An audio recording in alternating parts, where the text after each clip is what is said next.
Update sa mga pantalan at mga stranded na pasahero at ang heightened operational readiness ng PCG dahil sa bagyong Inday. Ating aalamin kasama po si Commander Michael John Encina, acting spokesperson ng Philippine Coast Guard. Commander Encina, magandang tanghali po sa inyo. Yes, ma'am. Asek Irene, magandang tanghali po. Commander Encina, ano po ang pinakahuling sitwasyon sa mga pantalan sa buong bansa? And alin pong lugar yung kasalukuyang may kanseladong biyahe o ipinatupad na ang no sailing policy dahil po sa bagyong Inday? Yes, Asek, no, sa po, mahigpit na sitwasyon sa mga pantalan apektado nitong Super Typhoon Inday. Particularly po dito po sa may area ng Western Luzon, Northeastern Luzon. At kabilang po sa mga minomonitor natin, meron po tayong 23 pantalan na nakaranas na po ng mga kanseladong biyahe at pagpapatupad po ng no-sail policy. Particularly po dito po sa may area din po ng Southern Tagalog, Batangas area at ilang bahagi ng Northwestern Luzon. Ngayon, ito pong hakbang na ito ay pinatutupad ng Philippine Coast Guard upang matiyak po natin ang kaligtasan ng mga pasahero, tripulante at mga sasakyang pangdagat habang nananatiling mapanganib po ang kondisyon, particularly po dito sa pananalasa nitong Super Typhoon Inday.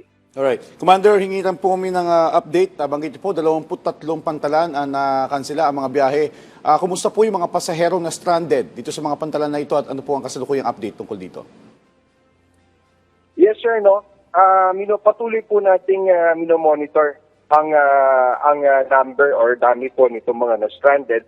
Particularly, ayon sa ating monitoring, batay po dito, meron po tayong 507 na mga pasahero, truck drivers, and cargo helpers ang pansamantalang stranded dun sa mga na-mention ko po na areas at pantalan nila habang meron po tayong natala na 147 rolling cargos na hindi pa rin po makabiyahe.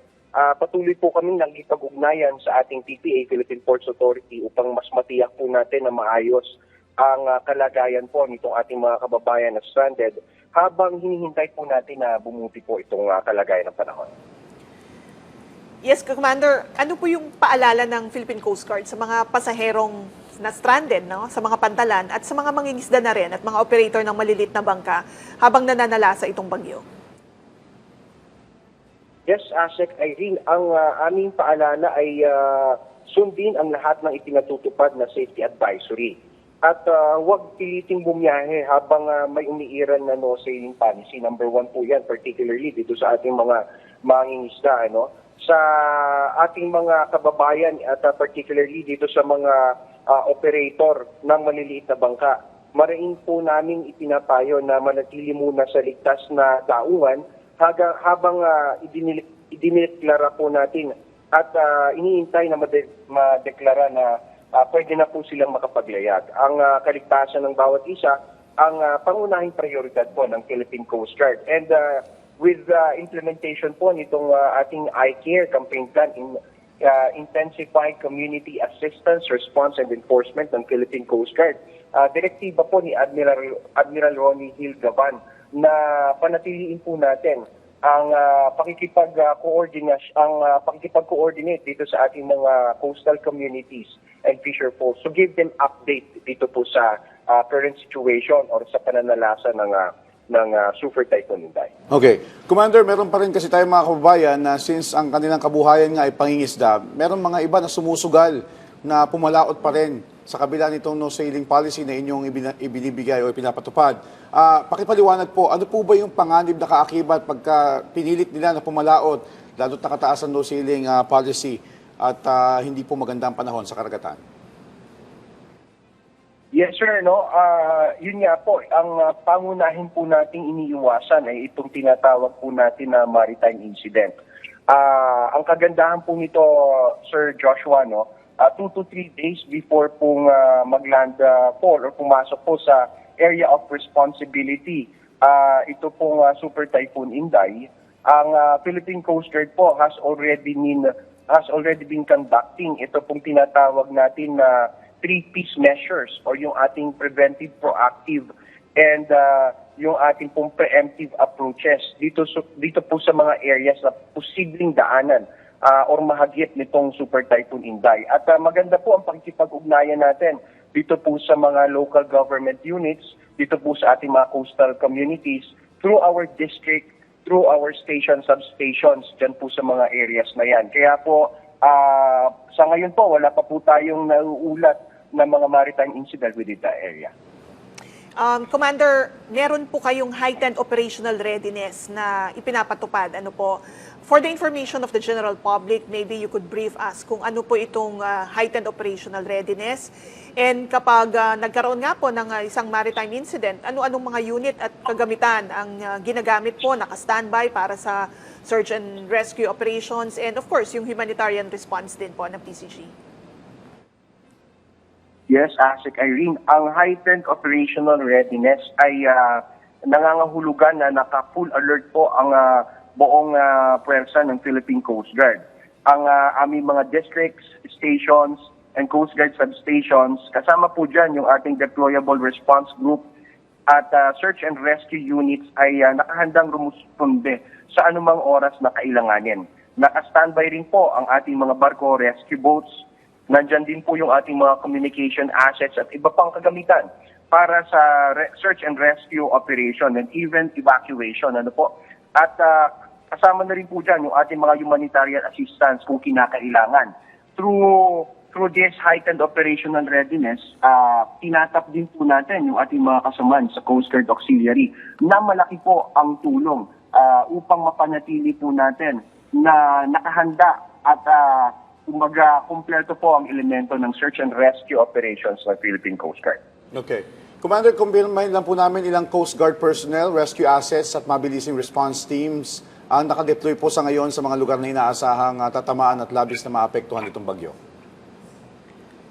Well, sir, sa ngayon po, ang lahat ng Coast Guard districts sa lugar na maaaring maapektuhan ay naka-alerto, particularly po dito sa may Coast Guard district areas po natin in Bicol, dyan po sa may Apari area, the north-western Luzon, Coast Guard District Eastern Luzon, Coast Guard District National Capital Region Central Luzon, kasama na rin po yung Coast Guard District Southern Tagalog. No? So roughly mga nasa 15,000 Coast Guard personnel yung nakaantabay po dyan, kasama na po yung mga tao natin dito sa headquarters, upang panitiliin po natin na nakahanda at sa mga oras na kakailanganin, tayo po ay may i-deploy at ready for rescue, sir. Commander, kami po sa DSWD, maganda po ang ugnayan with the Philippine Coast Guard at kami nagpapasalamat dahil natutulungan nyo kami sa pagpapadala ng mga relief items sa mga iba't ibang lugar na naapektuhan nga po ng mga kalamidad. But we would like to know, sir, kung paano rin nakipag-ugnayan ang Philippine Coast Guard sa PAG-ASA, sa Philippine Ports Authority, at sa mga lokal na pamahalaan upang agad na maiparating ang abiso at matiyak yung kaligtasan ng publiko habang nananalasa ang isang bagyo. Yes, Asek Irene, magandang platform po na isinagawa at ipinatupad ng Philippine Coast Guard. Ito pong I-Care campaign plan natin, yung Intensified Community Assistance, Response, and Enforcement ng PCG. Ano po? With this campaign plan, we intensify our coordination dito po sa mga cognizant agencies, kasama nga po yung nabanggit niyo, PPA, LGUs po natin, coastal communities. Hindi lang po yan, Asik Irene, no? Kasama din po dyan yung ating mga CDRRMOs, MDRRMOs na kasabay po nating naghahanda.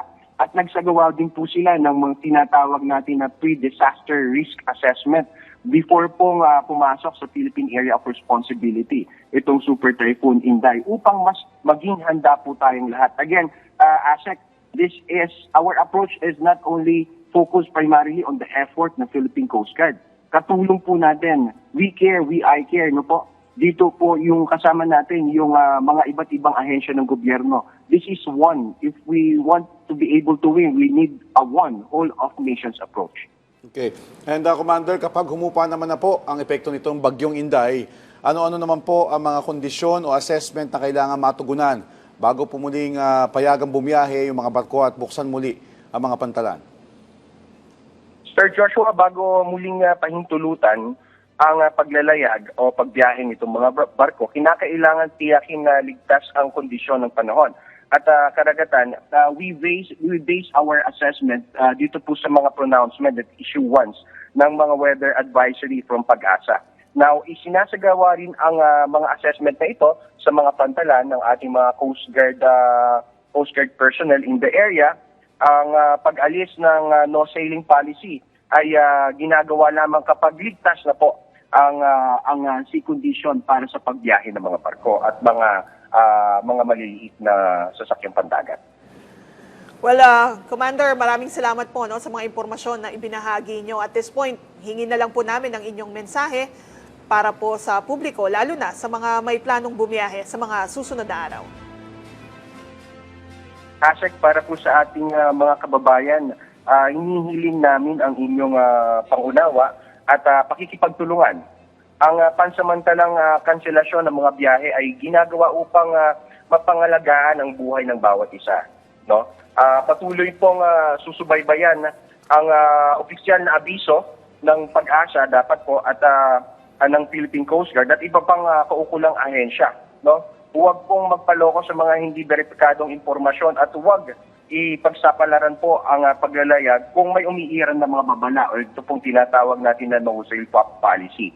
Nananatili pong nakaantabay at heightened alert ang Philippine Coast Guard, 24/7 po yan, upang tiyakin ang kaligtasan ng publiko. Maraming salamat po, Asek Irene, Sir Joshua, at manatiling ligtas po tayong lahat. Maraming salamat po sa inyong oras, Commander Michael John Encina, ang acting spokesperson ng Philippine Coast Guard.